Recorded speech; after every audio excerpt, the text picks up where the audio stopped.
Get some perspective. This is a master's degree, and by the end, I wish to be a master of film. Not in an authoritative or Jedi sense, but rather I want to understand the craft completely and comprehensively. I want to have the capabilities to confidently call myself a filmmaker, one who knows the stuff inside and out. But filmmaker is a vague term, and I need to experiment with different roles to figure out how to implement my creative vision, authentically represent characters and people who can convey the intended messaging to inspire emotions in the audience. My first avenue in this quest for authorship has always been writing and directing. For this first module, I've written a comedy script, one which I'm quite proud of. But I found real pride and purpose in my work as producer, first assistant director, and editor/sound designer on After Party. I worked closely with the director, Elsa, and the director of photography, Danny, to create an intimate portrait of sisterhood. Following that, I was the sole production team behind Text Me When You Want, or TMWYW for short. Regardless, every film is a story. And every good film is a story with a distinct, authentic, creative voice. Storytelling comes from the visuals, the sound, the performance, but it starts with the writing and the structure.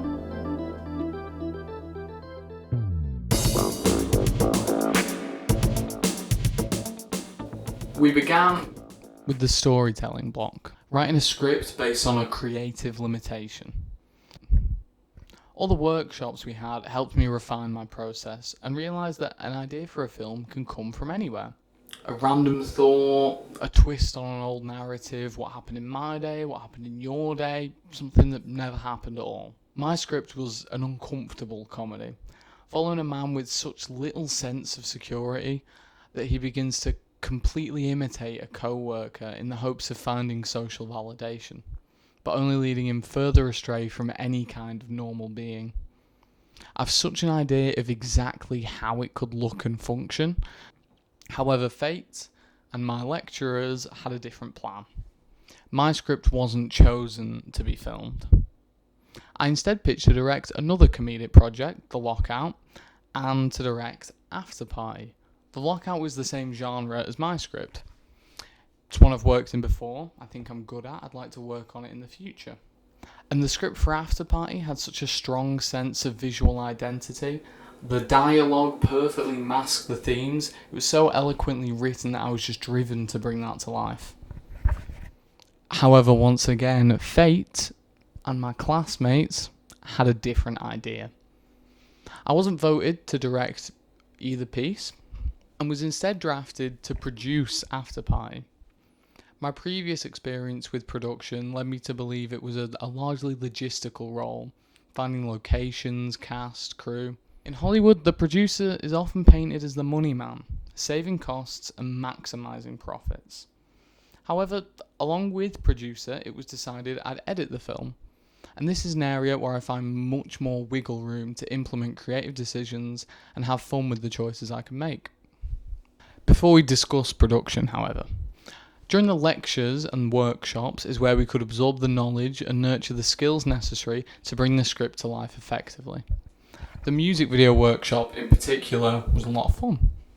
Working with Danny, my director of photography, on After Party, we used lighting techniques to cultivate a tone of strange romance, and we used fluid camera movements following the character as he drove the plot forward. Music videos are a chance to focus wholly on style, taking risks and big creative swings which would otherwise be questionable or break immersion in a narrative piece. So this workshop gave us the chance to try these techniques in a controlled, lower stakes environment. We could then take the skills through to our work on After Party. I also edited this piece. We were on a tight time frame before returning to class to showcase our pieces. Working in my wheelhouse, I was excited to show off my capabilities. I wanted to get it done properly, not just rush it, as it's something I knew that it'd be quite funny and I'd be quite proud of by the end. Any experiment is a chance to advance and make something good. William Reynolds is an editor far more experienced than I, even working on this really old film, The Godfather. When cutting musical scenes, he begins without any reference to the music at all, and fits it all in later. In this workshop, we'd play the song as we took each shot, largely as reference for the performer and the camera movements. But when it came to the cutting room, this additional layer of choreography meant I had a pre-existing rhythm to work from, and the scene was far easier to edit seamlessly, with the music, movement and cuts all moving in tandem together, keeping the verisimilitude of this mannequin-based romance alive and allowing audiences to feel some connection, only for the shocking twist to break it all. This short film is romantic, yes, but primarily takes place again in the comedy genre, one I'd like to work further in with the development of my script. The romantic comedy is a genre that stays true thanks to its inherent relatability. We've all felt love and experienced romance in some form, and comedy is truth. And for a fantastical comedy, you must establish the truth of your own world. In this case, that one may reasonably fall in love with a mannequin. Thusly, the deception comes all the funnier when the mannequin turns human, prompting the disgust of his romantic partner, despite becoming what an audience might view as a more acceptable romantic pairing. Hence the laughs come all the stronger when it's a subversion of a universal experience. What I wanted to explore was perspective. So many perspectives go into the creation of a film, from the writer's original vision, through the entire production crew, down to the editor's final rewrite. With my original bidding to direct, I wanted to be the principal voice of creative control and the main perspective behind the film. But as production goes on, I realised just how much of a collaborative process filmmaking is.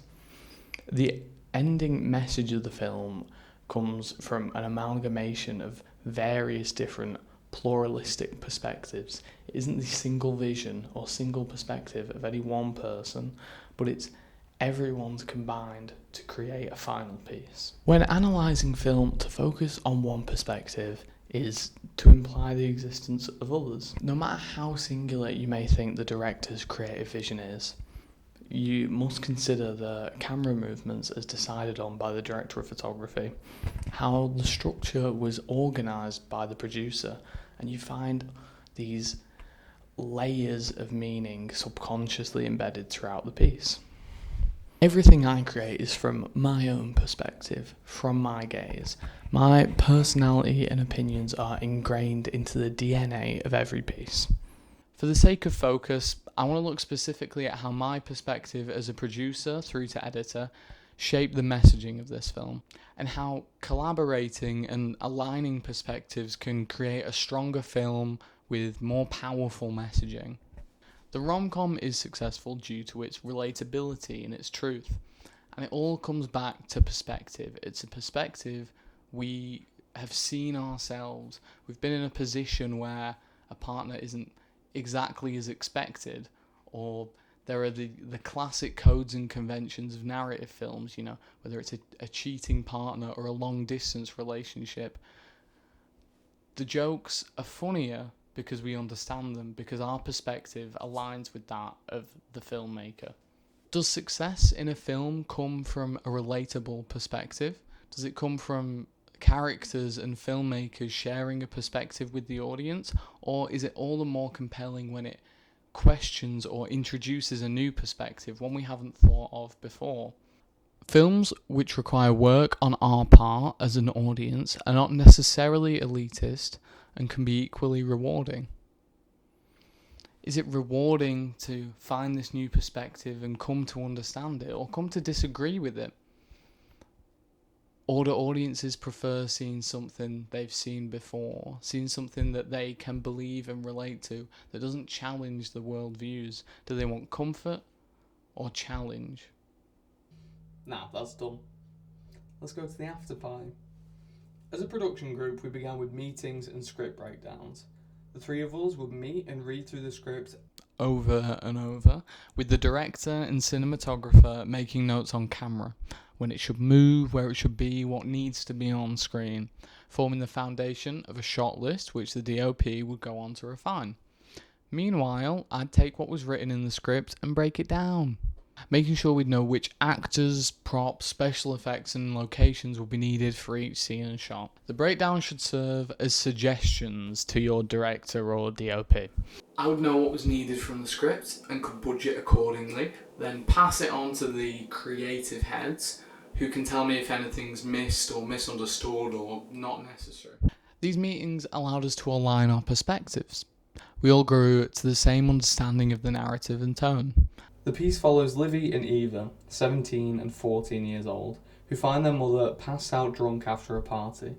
Livy's forced into the motherly role, taking care of her younger sister, cleaning up and trying to keep her shit together all at the same time. It all takes place indoors between these two sisters. It's a cosy setting, a childhood home, but the shadow of their mum looms in their heads the entire time. Livy's doing her best, but in reality, she needs to be looked after too. She's only a child herself and feels lost without mum's help. So the final moment where she's able to lie down and crawl into her mum's embrace is her ultimate comfort. She can relax as her mum stirs to hold her, finally returning to the innocence which she'd been robbed of all night. The second act of a screenplay begins with fun and games, which is definitely how I would describe the shoot. Being on set is a lot of fun. You're making the materials from which the film will be made. You get to see all your colleagues excelling at what they do. You get to learn more, make mistakes. It's the fun part. And our thorough pre-production allowed a lot of room for improvisation. We can play around in real time with how the film would look. See for ourselves how each shot would or wouldn't work. Changing our plan as we go to make certain the edit would go smoothly and the final product would present cohesively. When it came to assembling cast and crew, I worked with our writer-director Elsa. Through our meetings and lectures, we'd been introduced to 3 actresses we felt suited our roles nicely. With the demand of playing 2 teenage characters and 1 older woman who'd spend the duration on the floor, we'd expected trouble finding cast. Elsa, however, made contact with these women quickly and had them on board. When it came to filling the rest of the crew out, we needed a camera assistant, sound recordist, and a self-shooter to capture behind-the-scenes footage. During class, we held a meeting with the entire group, taking a look at everybody's schedules and individual responsibilities so we could all align ourselves and see who was free to help each other out. At this point, my producer hat was firmly on my head. Once we'd done that, myself and the director called in some favours, and our crew was assembled and ready to go.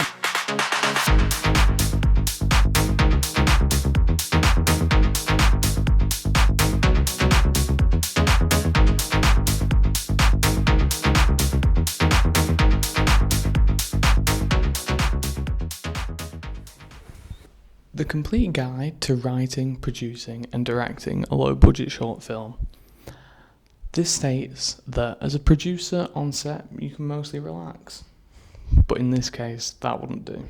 As producer, I'd written up the running order for the day, organising what will be happening and when, accounting for shot length, rest breaks, and everything in between. It made sense for me to be first assistant director. I knew how the schedule was supposed to run, so as first AD, I could keep it running the way I'd intended. As first assistant director, I'd also done the slating for the day. I was going to be editing later on, so I could write that in a way that I knew would be most helpful for the editing process. Good communication is critical. This was my mantra. With the schedule posted up all around, everyone knew how it was supposed to run and what was going on.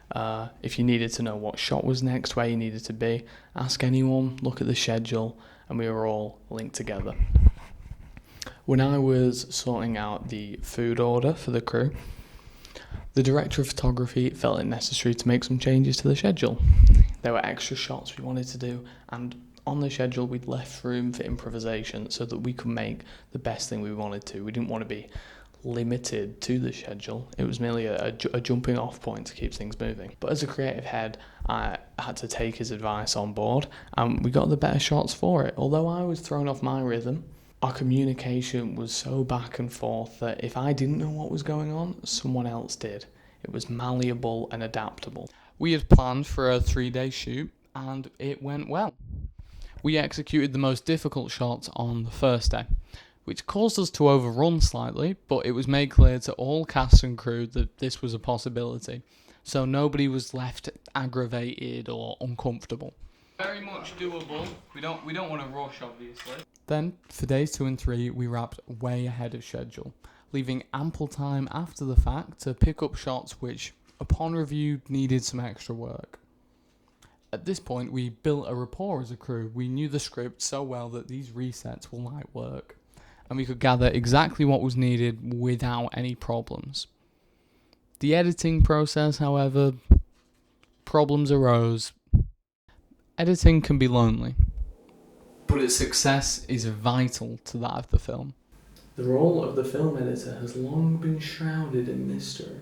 For this project, however, we'd all put so much into the pre-production and the production itself, it felt only right that the three of us as creative leads were present for the editing process. Although I had Elsa and Danny there for suggestions and support, I held the mouse and played the keyboard. I remained as the last line of defence, making the decisions and cuts that I thought suited the story the best. The editing process began smoothly. We focused on organisation, making sure the shots and audio bites were sorted into the correct folders so as to minimise any wasted time rooting around for lost moments. This certainly helped with the audio syncing. My slates were comprehensive enough to match the audio to the video with no problem. Though syncing was frustrating at first, it became second nature after a few hours. We had rough cut ready and assembled for showcase for the rest of the group, but we were a group of perfectionists with a shared passion for this piece, so the film was more or less ready to go, fully cut. A few audio moments that needed to be cleaned up and colour grading to be finished off, but otherwise presentable. And after we'd received our feedback, we were ready to finish the edit off. We were excited. We knew there wasn't much to be done. It'd be done. It'd be clean. But the show must go wrong. I opened DaVinci Resolve to find 3/4 of the film missing. The edit had only saved up to about 2 minutes of the runtime. We searched hard drives, clouds, OneDrive, soft drives, but the finished file was nowhere to be found. So I booked an additional cutting room for the next day, started from scratch. The edit is where I really wanted to showcase exactly what I could bring to the table. I wanted to make stylistic choices to bring my personality through explicitly. However, the editor's role is silent. A good edit is invisible. And taking big swings for the sake of it would only lead to a messy, disjointed piece. Editors interpret the director's style. No two directors would shoot the script the same way. Therefore, it's the editor's job to interpret the style. This was important to keep in mind. The tone of the film is contemplative and bittersweet. So the edit shouldn't be big, it should be similarly quiet. I cut with motion, so the audience doesn't feel as if they're watching a movie, but rather they're following a character through their personal trials and tribulations. One steadfast rule I wanted to enforce was to avoid overcutting. You cut too much, you don't know what's going on. It breaks the immersion. You see 100 angles of one task. We use these tracking shots, so we can see what the characters are doing and follow them through their tasks. To cut away to a reaction when it isn't needed is arbitrary. It only serves to interrupt the tension that the motion brings to the film. The movement, it makes the telling of the story more fluid. Every cut is motivated. I think this approach is perfectly appropriate for our story. If we linger with the camera, then we can sit in the emotion of the scene alongside the girls, fully immersed and able to forget about the man behind the computer who's deliberately placed them there. Act 3. Wrapping it up. At this point, I really wanted to challenge myself, my perspective, and my technical ability. One of my goals, at the beginning of this year was to feel competent enough to completely self-shoot. Pick up a camera and know how to make something technically impressive. This module was about innovation and experimentation. I struggled with an idea as I felt it was a somewhat vague brief. But I thought the best route was to contrast my work on Afterparty. That was established practices. This is innovative. Where for that we had a large crew and thorough planning, I wanted to complete this with a more guerrilla approach. In keeping with my research on perspective, I wanted to look at how to best tell women's stories as a man. Perspective is a fusion of concentrated observation and naive experiencing. To perceive can both be something we experience without second thought, thanks to lived experience, and also something we must achieve through the pursuit of a more generalised and elevated overview of a subject, in this case feminism. I decided to pitch a collaboration. Myself and Elsa took the same creative limitation in the phrase, "text me when you're home." And we went off individually to create a film based on this, to examine how our perspectives differ. Of course, I don't have the lived experience a woman does on the subject, so I had to achieve a grander perspective through research, primary and secondary. I drafted my begrudging partner as a performer for this, and asked her insight on what such a phrase conjures. Images of walking home after a drink, feeling vulnerable. This is the general theme my film would follow. Now, contained in Act 3 is often the hero's lowest point.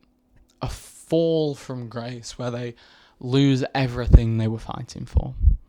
I can pinpoint mine.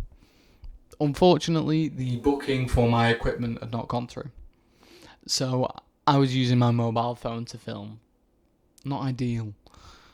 I had a general idea of what I wanted to shoot, but my ethos for this was against planning.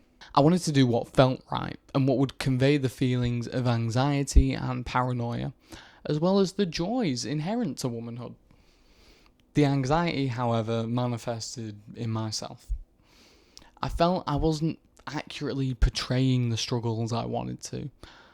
That this might come across as condescending and insensitive. This weighed my mind, and I struggled to improvise the shots that I needed to. The shoot was based around improvisation, and I was too in my own head to do it effectively. Thus comes Dark Night of the Souls. my trodden dog shit and cried.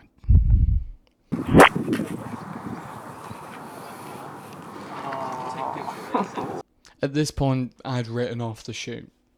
I returned home to plan. Part of the experiment had failed.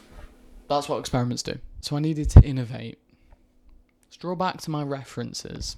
Perfect Blue portrays this stalker narrative in a way in which the central protagonist retains her agency and makes her own decisions. What caught my interest was the more slice-of-life format in films such as Jeanne Dielman, Petit Maman, and Priscilla.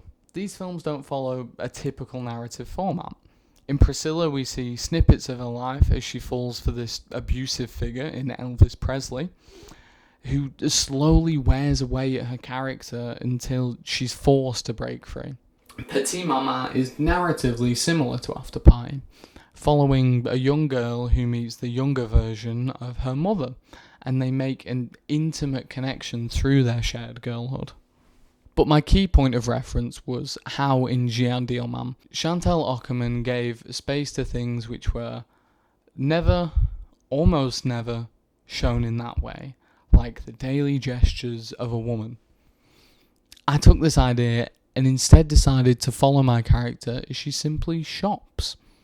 Now taking advantage of my phone's mobility, embedding it in the scenery as she shops, taking high up shots out the window so she looks so small in the frame. The camera follows her, she drives the plot forward as we lag behind, but the camera feels hidden. like a watchful pair of voyeuristic eyes. This, intercut with the footage stalking her, creates the paranoia I was seeking. And then through to the edit, I'm able to create this chaotic visionscape where the mundane is tied to the fear at all times. When my film's placed in contrast to Elsa's, the difference in perspective is stark. We both have the camera as this ominous, watchful eye, but the rural setting to hers creates a quieter ambience. The same understated anxiety is still present, but mine is made from chaos and noise, rather than the understated fear that she may understand further. Where I faltered in that final module was putting representation and experimentation above story and character. Through After Party, I was able to consider the perspectives of myself, Danny, and Elsa, combining them to be a whole bigger than its parts through the edit, and ended up with a film we can all be proud of. The narrative should come first, with its allegory embedded, sure, but where the meaning is truly created in how the camera and the edit interpret the script to make order from the chaos. Whereas for this final module, I overthought my perspective. I looked at my perspective, I looked at the perspective of women I spoke to. I tried to present that, but the message was formed unnaturally. But when we give ourselves the chance to simply make with motivation, then the perspective seeps through. We research and we look into what needs to be said and how to say it properly, and then we allow ourselves the freedom to simply create around that. A meaning is brought forth.